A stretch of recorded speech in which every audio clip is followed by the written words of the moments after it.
কিচ্ছু দিল না, তোর বাপে কি হগিননি, তোর মায়ে কি হগিননি, এই কালচার বুঝে না, এই ভদ্রতা বুঝে না, ডেক দিদি ফাড়াইলা কয় কি কয় না এরকম। আরে আনকালচারাল সে না, তুমি খুঁজছো, তোমার সে ফকিন্নি আল্লাহর জমিনে আর হতেই পারে না।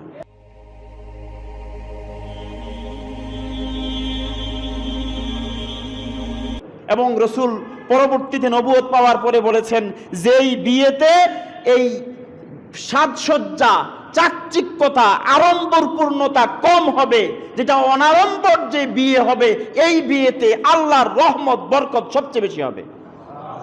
আমরা তো দুনিয়া সাজাই, লাইটিং টাইটিং কইরা, মানুষ খাইতে পায় না, মানুষের পেটে খাবার নাই, অসুস্থ মানুষের কাছে চিকিৎসার ঔষধ নাই, আর আমরা লাখ লাখ টাকা খরচ করে সব জায়গায় বাহাদুরি, আর যখন কাবিনটা জায়গা করে তখন 15 লাখ 20 লাখ, এটা আরেকটা সিটারি। কারণ এত 15 লাখ টাকার কাবিন জীবনেও কোনো হাজবেন্ড তার ওয়াইফকে আদায় করবে না, করবে?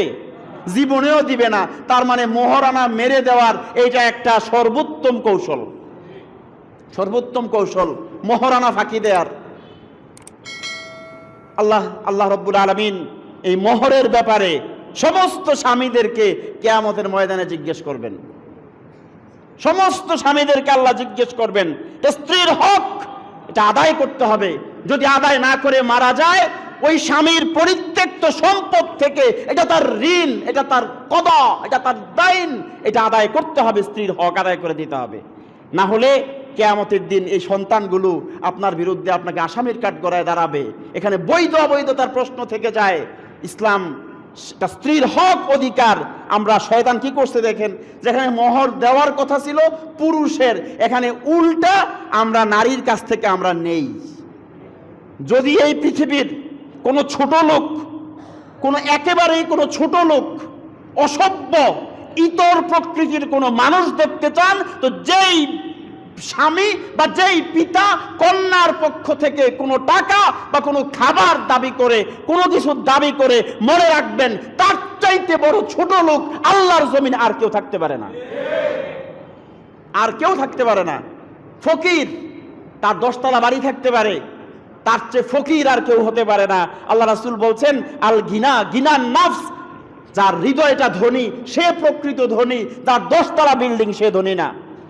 আপনার অনেক আছে, আপনি কৃপণ, আপনি মানুষের দিকে তাকাই থাকেন, মানুষের হাতের দিকে তাকাই থাকেন, এইটাকে রাসূল ধনী বলেন নাই। ধনী বলা হয়েছে কাকে? গিনান নাফস, যার দিলটা ধনী। আপনি কেন চাইতে গেলেন? কেন চাইতে গেলেন? শুধু চায় না তো এরকম, এর আগে লিস্টই দেয়, আমরা মাশাআল্লাহ 200 জন আসবো খাওয়ার জন্যে। কয়শো জন? তার জন্মে সে খাবার খায় নাই। রাসূল বলছেন অলিমা করো, অলিমা। প্রসঙ্গ আসছে বলে ফেলি, অলিমা করতে বলছে। মেয়েটাকে বিয়ে করে নিয়ে আসো, এসে স্বামী তার নিজ বাড়িতে ওলাউ কানা বিশাত, একটা ছাগল জবাই দিয়া হলেও তুমি মানুষকে খাওয়াও। সুবহানাল্লাহ। খাওয়াইতে বলছে কোথায়? কার বাড়িতে? ছেলের বাড়িতে।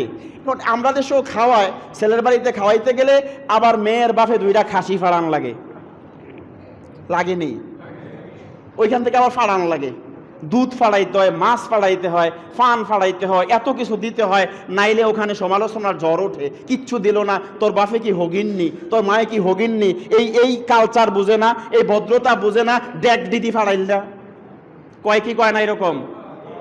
আরে আনকালচারাল সে না, তুমি খুঁজছো, তোমার সে ফকিন্নি আল্লাহর জমিনে আর হতেই পারে না।